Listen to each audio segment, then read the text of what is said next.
ქალბატონო პრეზიდენტო, ბატონო უმაღლესო წარმომადგენელო, ქალბატონო კომისარო, როდესაც ვისმენ წინადადებებს უკრაინაში ევროკავშირის სამხედრო ძალების განლაგების შესახებ მე შიში მიპყრობს, როგორც 4 შვილის დედას. ყოველი ასეთი წინადადება ევროკავშირს ომთან უფრო მეტად აახლოვებს და ამავდროულად არც უკრაინელებისთვის მოაქვს მშვიდობა.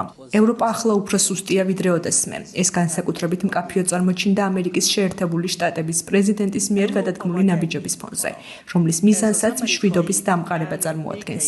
უკრაინაში კვლავ გრძელდება ნგრევა და ტანჯვა რუსული აგრესიის ყველაზე სასტიკი ფორმის შედეგად და ეს იმ დროს ხდება, როდესაც ჩვენ აქ გაუმთავებელი დებატები და დისკუსიები გვაქვს.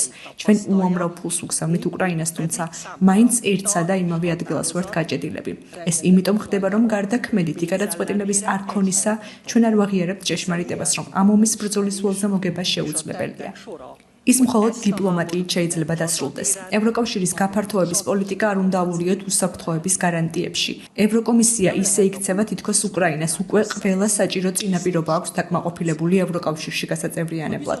სინამდვილეში უკრაინა ჯერ კიდევ ძალიან შორს არის იმ საჭირო მზადყოფნისგანაც ევროკავშირში სწრაფ მიღებას ესაჭიროება.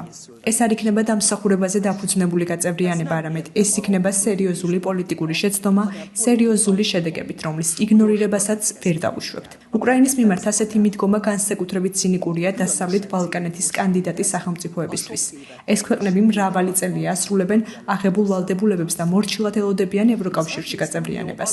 ჩვენი ორგანიზაციის ფუნდამენტურ ინტერესშია, რომ ასეთ სერიოზულ გადაწყვეტილებებზე არსებობდეს ერთსულოვანი კენჭისყრის პრინციპი, რათა არ მოხდეს გარკვეული სახელმწიფოების ნების გვერდისავლა. მკვეთრი გადაწყვეტილებები არ უნდა იქნეს მიღებული ხალხის ნების გარეშე, რადგან ასეთი ქმედებები თავის მხრივ განაპირობებს ისეთი ევროკავშირის ფორმირებას, რომელშიც ჩვენ მომავალ თაობებს მოუწევთ ცხოვრება. ჩვენ შეგვიძლია მომავალ თაობებს დავუტოვოთ სუსტი ევროკავშირი, ან ისეთი ევროკავშირი, რომელიც მუდამ დაიცავს საკუთარ ინტერესებს. იმ შემთხვევაში, თუ ჩვენ რეალობას თვალს არ გავუსწორებთ, ევროპა ერთ მშვენიერ დღეს შოკურ მდგომარეობაში გაიღვიძებს.